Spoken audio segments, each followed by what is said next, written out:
mid-1700s. For those of us that live in America, this is the time that reminds us of the season when our country gained its independence from England. There's a lot of fun stories that we like to tell from that time, stories of hope and victory. But if we were to slide our view just a little bit to the east, into the middle of the Atlantic Ocean, we would find ourselves in an area called the Middle Passage. There would be a boat that we would see, one of many boats that would be traveling the Middle Passage.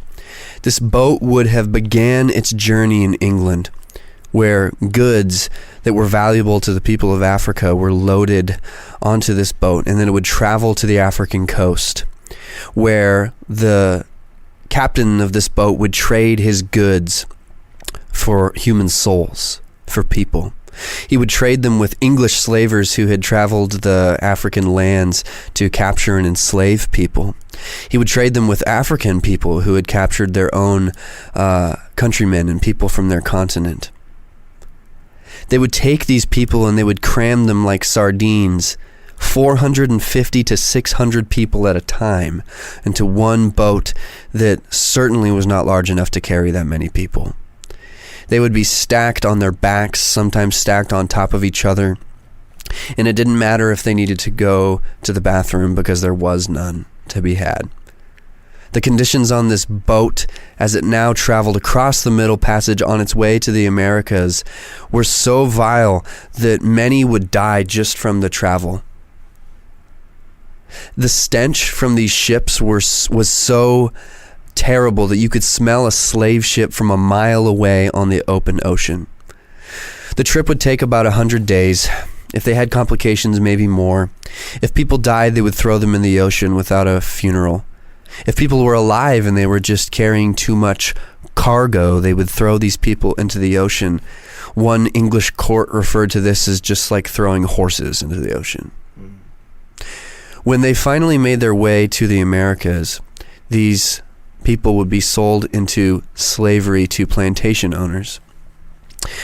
They were primarily working in sugar fields, gathering sugar that would then be placed back on boats to make the way back across the Atlantic Ocean to England. This industry was so profitable for England.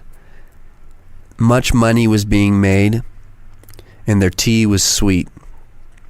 And it is in this background, this historical background, that William Wilberforce is born on the 24th of August, 1759.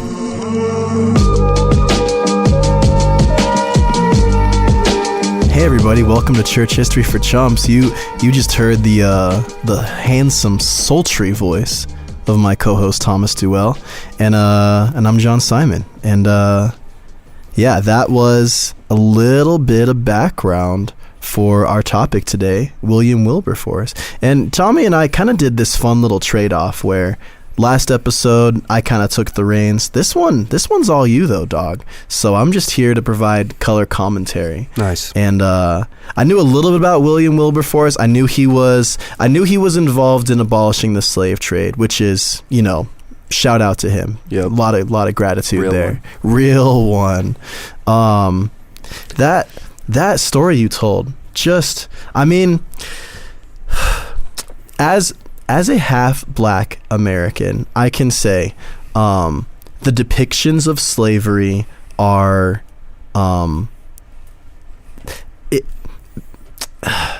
there's a lot there. Yeah. It's gruesome. I don't often use terms like generational trauma, but I do think like there is something just really it feels almost like an attack on your humanity to witness or to observe something that blatantly gruesome. Sure. Yeah. And stories of those ships are just like a pit to the stomach, One of the things that we're going to find is that it was depictions like that being brought into the public consciousness that was massively instrumental for getting the slave trade abolished. Yeah.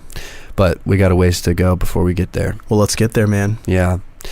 So this guy, William Wilberforce, was born, which, by the way, context, Wilberforce is one of my all-time favorite people in church history. He's a personal hero of mine. I've wanted to do a Wilberforce episode since we started, so I'm really excited.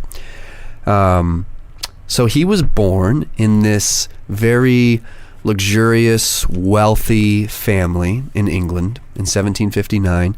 Weird time to be growing up in England. I mean, tensions are high with the colonies, but for a lot of people, they were just insulated from that. They were really wealthy, and they just kind of lived insulated from all pain. And that was the world that William grew up in. It was a family that had been very wealthy for at least a century. And their family's faith tradition was connected with the Church of England, which at this time in history was just very stagnant and not vibrant at all. It was not likely, if you were living in England at this time, that if you were involved in the Church of England, that you had really even a confessional Christian faith at all. It was very cultural. So when he's 9 years old, he is sent to go live with his aunt and uncle, who happened to be what we would call like evangelical Christians. They were Methodists. Ironic today. Yeah. But shout out our Methodist friends. But his aunt and uncle were just like beautiful Christ followers, and his mom and grandpa didn't realize that really when they sent him to go live with his family. It was actually at this time that he met really famous people like George Whitefield, the famous preacher. Also John Newton, who we're going to talk about later, the guy who penned the hymn Amazing Grace. I've heard of it. Yeah. He met these folks, and he was just immersed in this Christian community. And at the age of 12, he converts to Christianity. When his mom finds this out, she's like, no, that's not okay. And she pulls him back home. And there's this fascinating thing that happens where Wilberforce's aunt is just begging her sister, like, just please let him stay with us. Like, he's found faith, like he's growing here. And his mom, who is cold, cynical, doesn't love God, says sarcastically and cynically to her sister, she says, if it be a work of grace, it cannot fail. And she's just like speaking flippantly about her son's faith, but it ends up being quite prophetic. Yeah. For the rest of his teenage years, his mom and his grandpa they make a concerted effort to just obliterate this Christian faith that he has. They don't do it necessarily through like re-education and just, cramming him full of like Enlightenment ideas. There's a little bit of that, but really they just try to like win him over to like the life of luxury again. And they just really pour it on thick in that way. So by the end of his teenage years, he's really... He puts up a good fight for a few years, but by the time he's an adult, he's just kind of like an intelligent party animal. Oh, okay. He's like the smartest guy in your frat house, kind of. The guy who is serious about his law degree, but also can throw down some cold ones kind of guy. Yeah. That's Wilberforce at this time. So she wouldn't even let him attend the high church Anglican services anymore. So for many years, he just isn't even associated with the church at all. He grows up and he's kind of like this like shrimpy kind of guy, like isn't very big, but he has this magnetic personality. And the famous author James Boswell once witnessed Wilberforce speaking in public in the House of Commons and says, I saw what seemed a mere shrimp mount upon the table, but as I listened, he grew and grew until the shrimp became a whale. So he's such a good speaker and public orator. He actually ends up being elected to Parliament at the age of 21, super young. Yeah. 1780, he's elected to Parliament.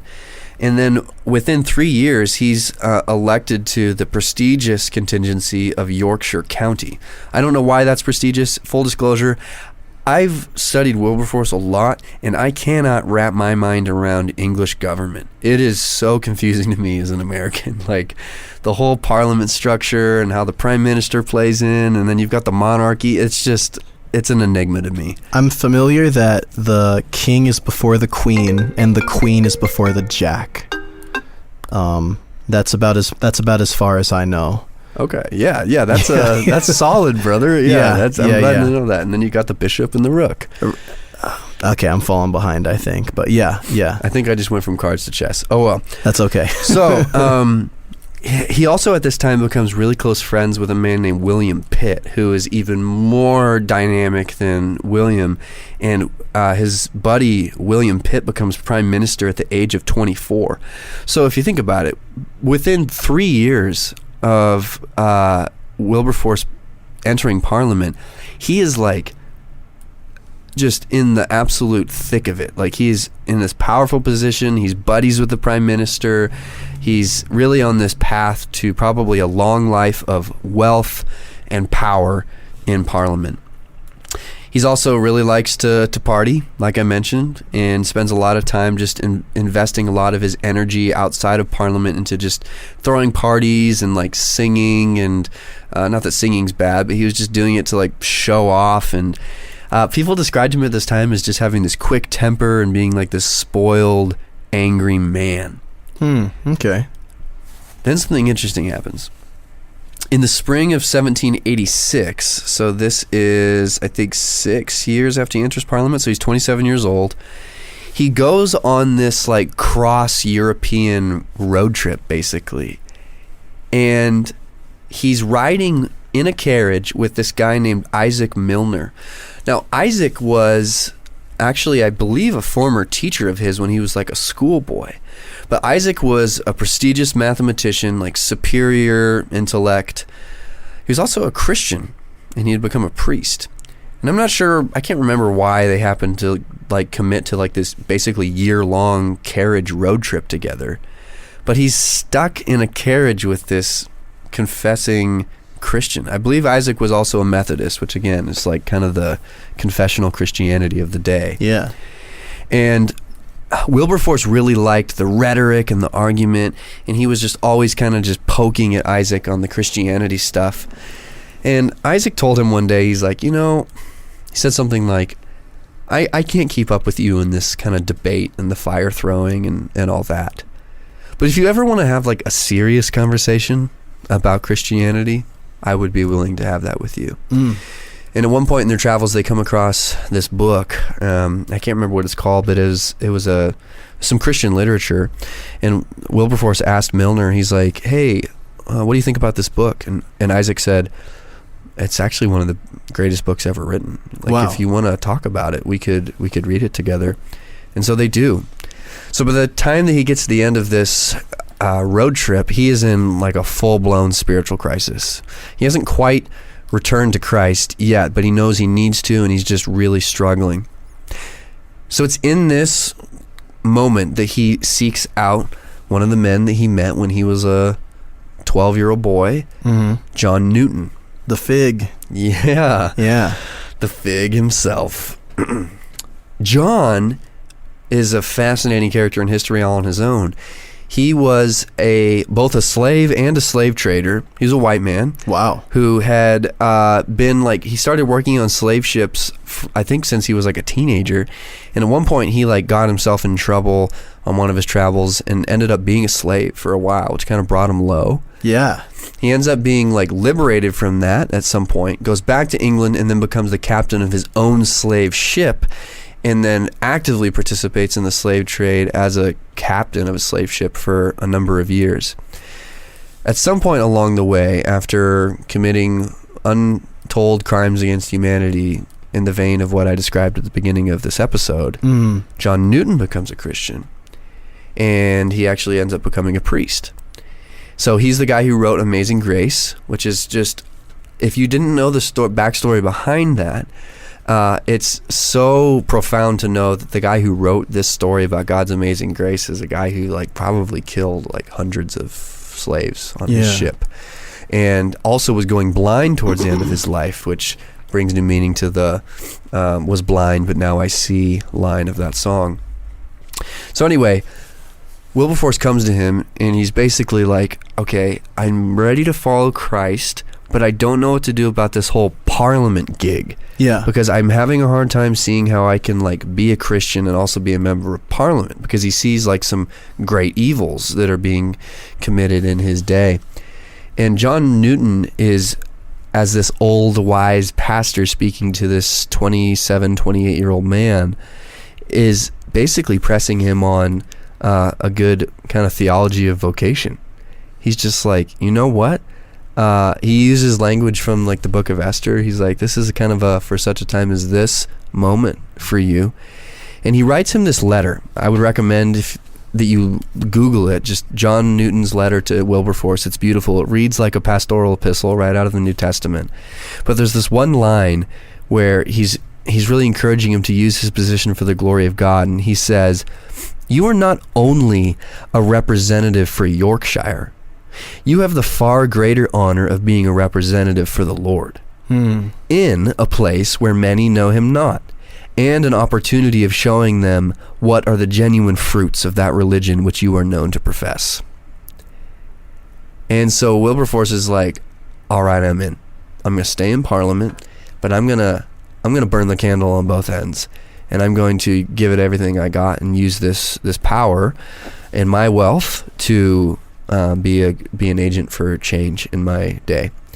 So Wilberforce has this mission statement of sorts that he establishes in 1787. He writes this famous line. He says, God Almighty has set before me two great objects, the suppression of the slave trade and the reformation of manners, which sounds kind of weird. It's kind of like keeping your elbows off the table. Yeah, that stuff. Tucking in, your napkin into your collar. And yeah. Yeah. I mean, I can see one being a little bit more important than the other. Was this more like a manners in following Christ if you profess him kind of way, or? A little bit more like just the general morality of the society at large. Oh, wow. Okay. So when he's talking about this, he's really talking about the general betterment of society from a Christian worldview. Yeah. He's talking about cultural renewal. So at this time in England, just culturally, even in the elite were the ones who were, propelling this, abomination of a slave trade. But even in the lower classes, things were really rough. So gin was extremely cheap at this time. And so I think almost everybody was like bound up in alcoholism, which has all sorts of societal effects. In the early 1700s, it's like a pretty well-established historical fact that 1 in 5 women in London were prostitutes. Jeez. Yeah. 1 in 20%. 5. You got to think like 1 in 5 women being in the slave trade, in sex trade, and that much alcoholism. Just imagine the impact that's having on families and communities. That's a nightmare. Today, we have an unprecedented amount of people who are kind of dabbling in the sex trade through things like OnlyFans. Right. And it's definitely not 1 in 5. Yeah. It's probably like within the people that I know, it's probably like 1 in 100 people I know are working in that field, and that's having a societal impact. So I can't imagine if we're talking 20%. And prostitutes are, a lot of times these women are kind of coerced into it. A lot of these are young girls. They're being subjected to. This isn't because of some like sexual revolution that was going on. Right. They're not liberated. This is a depravity thing, but it's a depravity on all ends. This is bad. Mm-hmm. Yeah. So he is working to kind of reform society at large, which is a massive task. In some ways, you think like maybe abolishing the slave trade is a little easier in a sense than like just changing how everybody thinks about everything, right? Mm-hmm. Commentator, historian named John Pollock said he set out to make goodness fashionable, and he succeeded. By the end of his life, Wilberforce had spent his entire fortune just working on these two projects. Wow. He saw a lot of progress in the Reformation of Manners category, which we'll talk some more about. The suppression of the slave trade project was not easy. It took him 20 years from when he kind of had this change of heart to when the slave trade was abolished, and then it's going to be another I want to say it's like 30 years or something before, or 25 years before the slavery itself is just outlawed. And he's an English dude, so this is the slave trade from Africa to England, right? Yes, but this is it. This is what is so interesting about the slave trade. The slaves and I want to be careful here. The slaves who were in England, as far as I understand, were a lot better off than the slaves who were in the Americas. Okay. The slavery that we think of in America, the kind of chattel slavery, the torture, that stuff, that was all exported, and most people didn't even know that this was going on.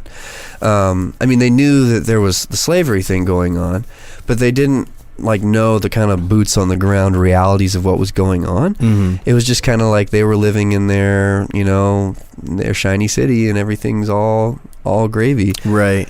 And I'm sure the tension between England and the colonies probably colored that perspective a little bit too, right? Where they probably thought oh, well, we're definitely not handling things like the Americans are. Yeah. Yeah, I'm not sure exactly how the war plays into this, but at the end of the day, it was not going to be an easy task.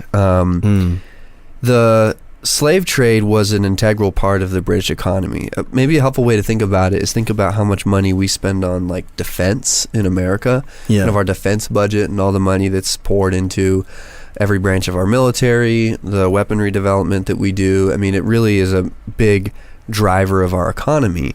And to think about how difficult that would sound to be yeah, I'm gonna dismantle all of that. That's what I'm interested in dismantling. That's kind of what he's up against here. There's a lot of money at play, and if we know anything, you start messing people's money. Well, it's money, but it's also, these are people's jobs, Yep. It's dealing with jobs, it's industry, it's how it's the entire, one of the big defenses against the slavery being abolished in the South was our agricultural system depends on this. There's so many things hanging in the balance. Yeah. This is not a low risk change that he's trying to bring to society. Yeah.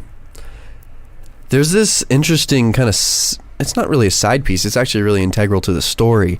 But around this time, he develops this friend group that's known as the Clapham Circle or the Clapham Saints. The Clapham Saints was actually a derogatory nickname that people gave them because they were all either Methodists, or if they were in the Church of England, they were devout, Christians. And Clapham was this area that is now actually part of London, but it was a little bit outside of London at this time.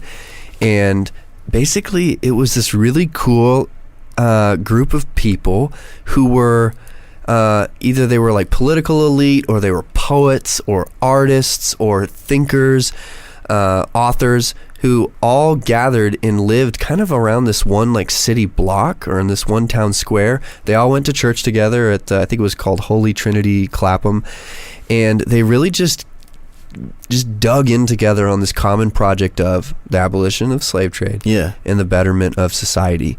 And they, as a team, were working on this project. So William was kind of the point man, but behind that, there's there's 15, 20 people that were part of this broader group that was brain trust. Yeah, exactly. And I think that is the real secret behind the reformation of manners in English society. If you're interested in learning more about the Clapham Saints, look up folks like Granville Sharp, as well as Hannah More, and just some cool side stories there.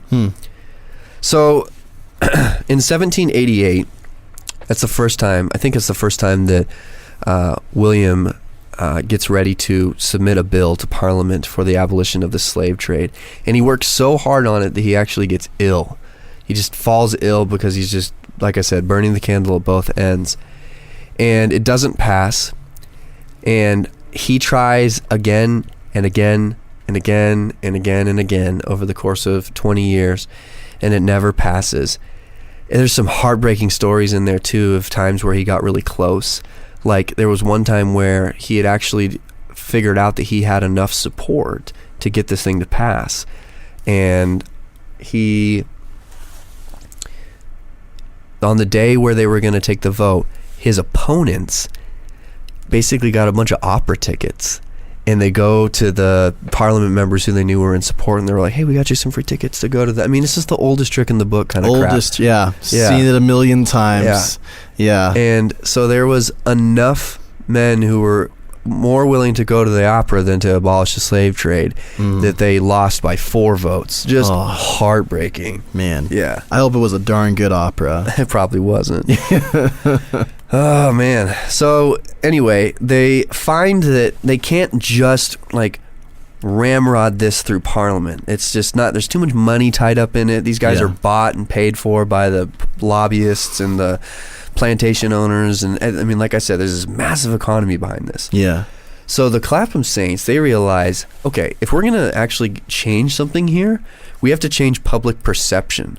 Like, we need to really have, like, the general public consensus be, this thing is wrong. Like, this is like a countrywide sin that we are engaging in, a national sin that needs to be dealt with. And so the way they do that is, like you said at the beginning of the podcast, like, it just sits heavy, like the storytelling element of it.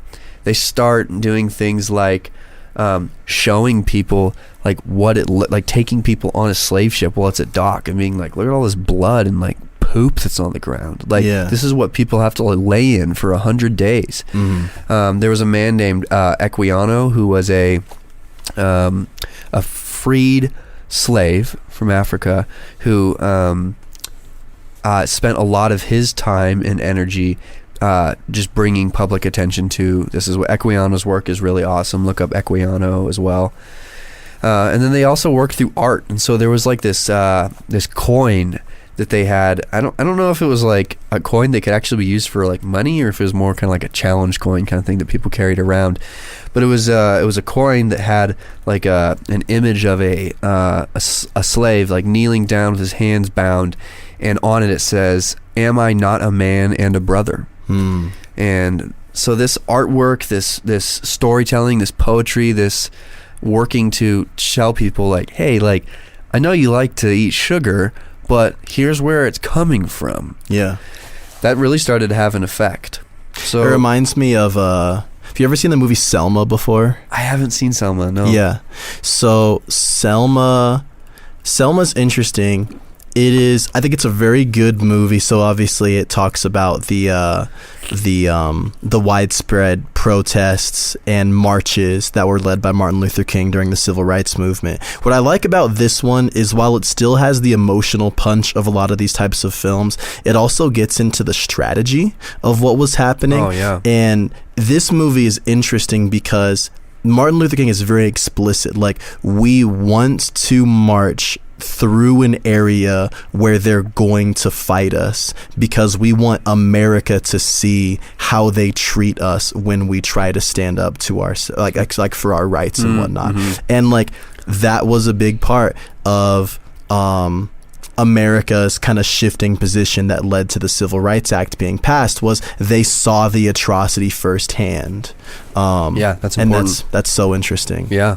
Yeah, just getting stuff in front of the common person's eyes is just so critical, I think, in any sort of social change, abolition movement. Yeah.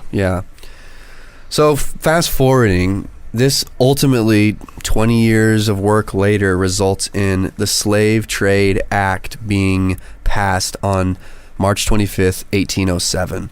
And it's this beautiful moment in history where like public perception had changed so much that now the vast majority of the parliament members are ready to be behind this, and they're excited to be behind it. There's kind of this like bitterness where it's almost like, damn them for taking 20 years to figure that out, you know? But like eventually they do, and the vote is 283 to 16. Wow. It passes. 16 losers, am I right? 16 goons. Yeah. So it's so profound that they actually like take the vote again, and like they take the opportunity, they do a standing ovation for Wilberforce, who has just been beating his head against the wall, and like they've been treating him like crap for the last 20 years. Yeah. And now they're like, okay, and like there's standing ovation, 3 cheers for Wilberforce, and he just like weeps in Parliament. Like he just has this like relief, like he finally got this project done. Super cool moment. Unfortunately, it's not like the end of the problem. Of course. What they did was they made it the slave trade illegal. It still wasn't illegal to own slaves, and meanwhile these plantations are still rocking and rolling over in the Americas, and they're still going to be sending the sugar back in it. But I mean, they really dealt a blow to the industry. So there's kind of some hiccups that make the next step of just abolishing slavery in general take some time. One of those is the Napoleonic Wars, kind of slow things down for a little bit. And then also Wilberforce has some personal tragedies that happen during this season that kind of just stall some of his work. Mm-hmm. In 1833, so how many years later is that? 26? 26 years. That sounds right. 26 years later, we finally have the abolition of slavery, and Wilberforce has been just pouring himself out like a drink offering for this whole season. He had some serious medical issues that he would take opium for, and he kind of developed an opium dependency during the season too, which is kind of a bummer. So he's just really struggling big time. His body's tore up from just pouring everything out, and he hears the news on his deathbed that Parliament is basically abolishing slavery in England and in the colonies. And 3 days later, he dies on the 29th of July, 1833. Wow. He had nothing left. Yep, that was it. Yeah. Wow, that's amazing. Definitely a time in history where it's like, wow, like seems like God placed this person here for a very specific purpose. Yeah. That's it's really cool to see, because I'm not as familiar with the story of William Wilberforce as I am the the civil rights and relationship with slavery here stateside. It's really interesting to see how you can't, moving something on a government level is always going to be iceberg slow. You need to recognize that the people are the ones, you need to shift those opinions over time. And I think that's what he recognized. And it's fascinating, just the campaign that happened of kind of showing off these atrocities to people who had just become either so desensitized or were just completely ignorant of what was happening. Yeah. His work had an enormous effect on the what was going to come about 30 to 100 years later in America. Frederick Douglass, American abolitionist, Abraham Lincoln, both of these guys were deeply impacted and drew on Wilberforce's work to kind of fuel their fire over in America. I mean, just when we think about William, now we haven't really talked about the faith aspect of this too much yet, and kind of how this plays into church history, but just history in general. Our boy Ryan one time said, "History in the West is church history." Right. Really love that, which is true. Yeah, which is true. But this is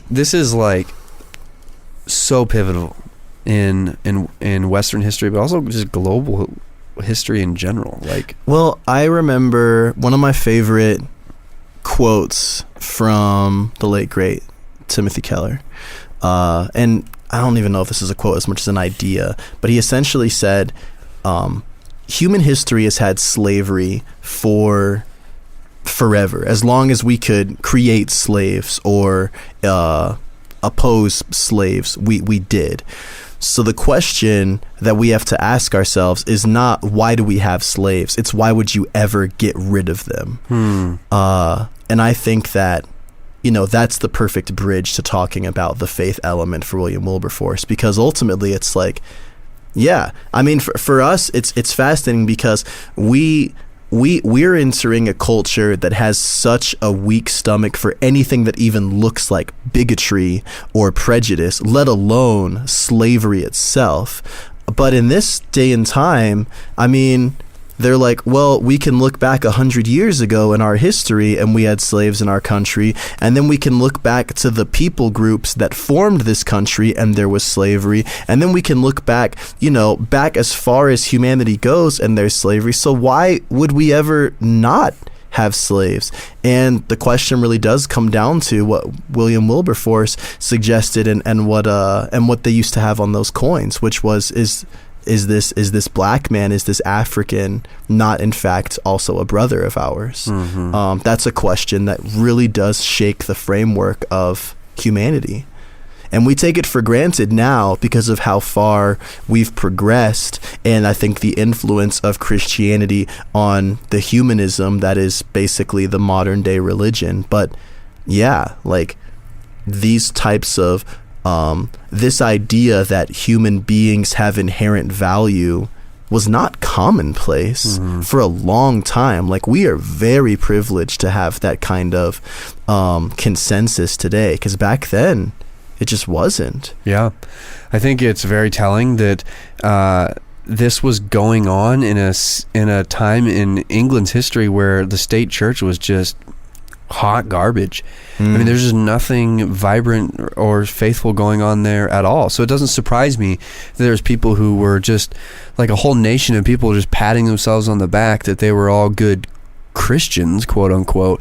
But meanwhile, they're just perpetuating this horrible slave trade, and also blind to all of the evils that were right in front of their doorstep. 1 in 5 of their neighbors were prostitutes. Unbelievable. So Wilberforce, I think it's really instructive for us to think, like, he definitely took some hits over his lifetime for being a Methodist and for being involved in this kind of like they viewed it as like this fanatical kind of Christianity. This was like a dork, basically. Yeah. And I mean, it really goes to show that because he was willing to do that, he was able to withstand some serious social pressure. One of my favorite things about Wilberforce, when we're thinking about like, how did he pull this off? Like, he's kind of one of those people in history. It's like, how did he accomplish everything he did? How did he deal with the pressure, the death threats, the money, all of that? And there's this really sweet fact that we know about Wilberforce, where after the season where he was living at the Clapham in the Clapham Circle, he moved really close to Parliament. He was within walking distance, and he had memorized the entirety of Psalm 119. That's a long one. Yeah. If you are unfamiliar with Psalm 119, find a Bible and go look it up, and then let your jaw drop when you imagine memorizing that whole thing.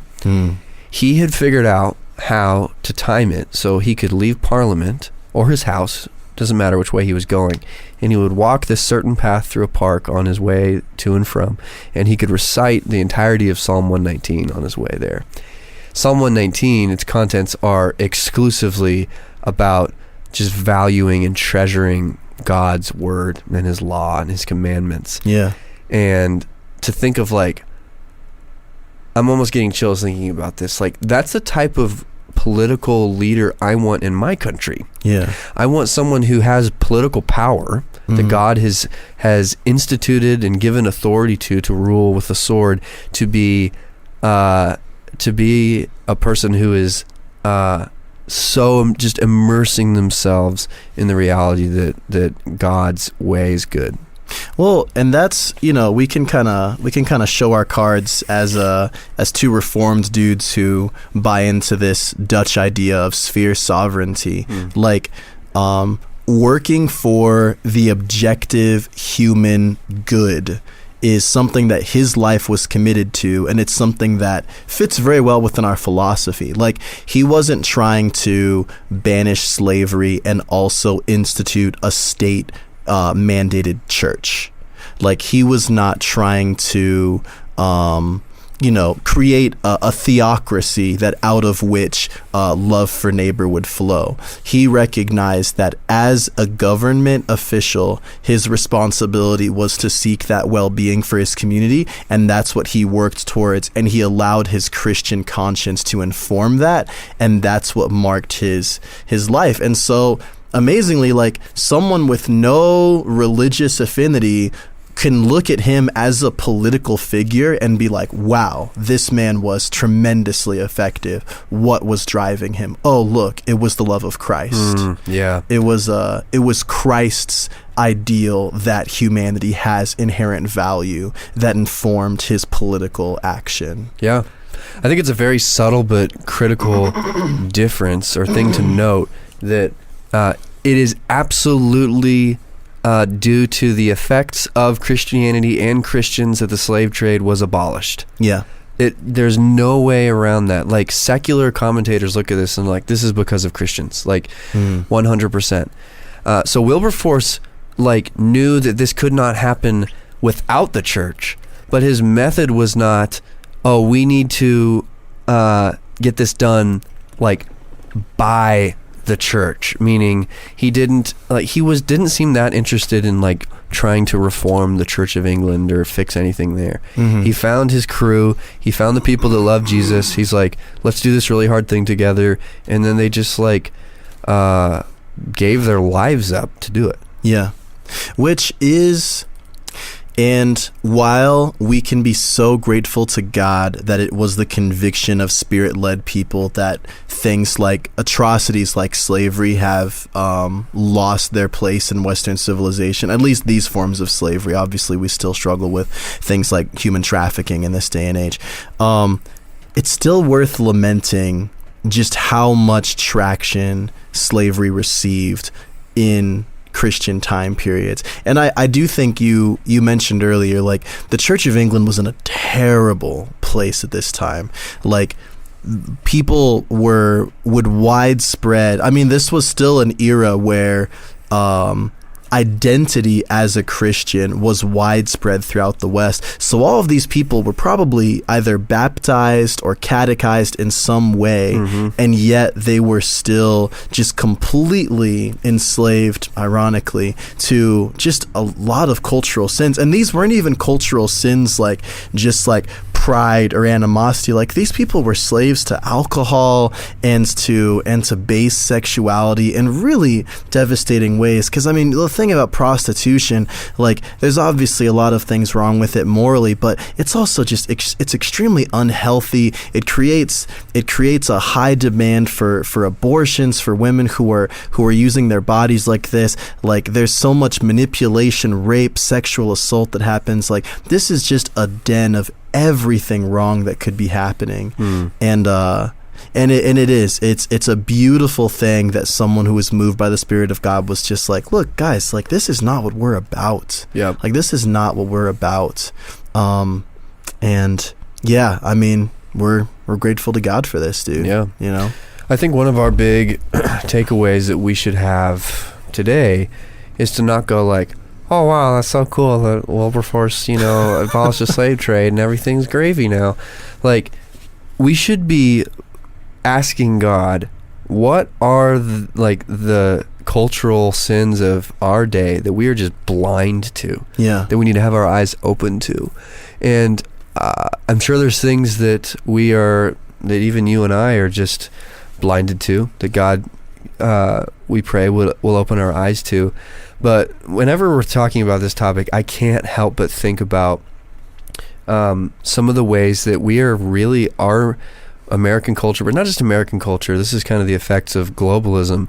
The whole world is benefiting from slave trade still. There's slavery. Like, the lithium and cobalt in your phone probably came from a highly unethical source that maybe goes so far as just straight up manual slave labor in open pit mines where there's no equipment being used other than the raw bleeding hands of men who are being forced to claw through this dirt in order to find the little minerals so that you can scroll Instagram today. Yeah, not to mention just the effects of outsourcing to poverty-stricken countries where, because we talk about phones, but like textiles, clothes, like they're manufactured in sweatshops with child labor, where people are being held in systems of severe poverty, and companies are doing wonders for their capital bottom line by taking advantage of broken systems all around the world. That again, and I think an interesting correlation between my civil rights side note, the slave trade, the modern day exploitation of like global poverty, it's always unseen. Mm-hmm. There's always an element of it that it's like, it's not in my world. Mm-hmm. And so I think that there is something about even the church being universal.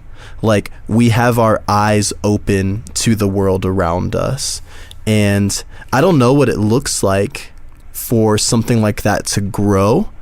I don't know what it looks like to kind of like sound the alarm on this, but I think you're absolutely right. Like, this is a conversation that I don't really think we have a firm solution on how to solve, because just like with the slave trade that happened in the 1800s, there was so much writing on it, there was so much money behind it. This is a system that's very unlikely to be changed unless the Spirit of God gives us grace. It's important to remember that you're not Wilberforce. You probably are not sitting in a position of political power in our country where you're able to institute change like he did. And so you shouldn't bear the weight of wanting to create change in our day as if you were carrying that power and responsibility. You should be willing to like talk about stuff. There's a lot of common people in this time who were just, maybe they were writing like the equivalent of like what we would call blog posts today, or maybe they were like, you know what, I'm not going to use sugar anymore. And then when someone asked them like, why didn't you have any sugar, they're able to talk about it. So for today, you know, that could be just a willingness to be aware of and talk about the reality that we are still benefiting from slavery massively today. Yeah. You don't need to wring your hands about, you know, how you are going to fix it, but contribute to the conversation. Right. Yeah.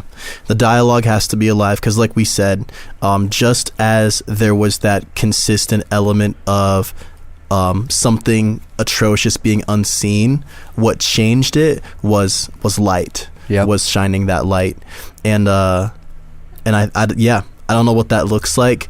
We're in such an age of like, there's such a saturation of information. It almost seems like, I almost get the sense that we're desensitized to true horror, because there's so much that we can see. But I pray that we're not. I pray that our consciences are not so seared by the evil things around us that we're not too scarred to do something, because I hope we can do things still. Yeah, man. Yeah. We'll follow Christ and he'll show us the way. Yeah, man. That's where I'll hang my hat. Well, hey dude, you put a lot of juice in this podcast, man. I appreciate that. Yeah, man. It's if you're interested in learning more, and this is kind of where I kind of first got schooled in the Wilberforce stuff. Eric Metaxas wrote a really accessible biography of William Wilberforce, I think called Amazing Grace. Okay. It's really good. There's a documentary that you can watch on YouTube. It's about an hour long. But yeah. This is not a full-on endorsement of everything Eric Metaxas does, though. I really like his biographies. I you know what? I read like a good amount of his Bonhoeffer biography, and I was surprised that people had such an issue with it. Yeah, I don't have the same like beef with Metaxas as others do. I can't believe we're talking about Metaxas right now. Yeah. But, sorry, man. Maybe we'll have this part edited out. The Wilberforce biography is great. I can fully endorse it. All right, see, and I stand behind that, because you know what? If you endorse it, I endorse it too, man. There we go. That's what podcast brothers do. That's right. Yeah. All right. Well, hey, thank you so much for listening. We hope that you found this story inspiring, and as always, we appreciate you being here to have this conversation with us, and we will catch you next time. God bless you.